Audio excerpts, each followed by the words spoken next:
माझ्या दोन बाटले तीन बाटले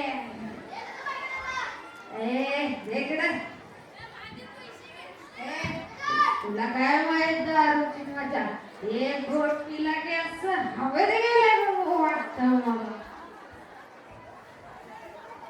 अगं ताई काय करूया बाबाचं आता तुम्हीच सांगा मला. म्हटलं पोरगं शिकून मोठा आली नाही तर जाते सारखं ढोसायला. काय करू आता सांगा तुम्ही. बघितलं ना मित्र दारूनं कसं या सुखी कुटुंबाला रस्त्यावर आणलं. असंच हजारो लाखो कुटुंबाला या व्यसनानं दारूनं रस्त्यावर आणलंय. आता तुम्हीच ठरवा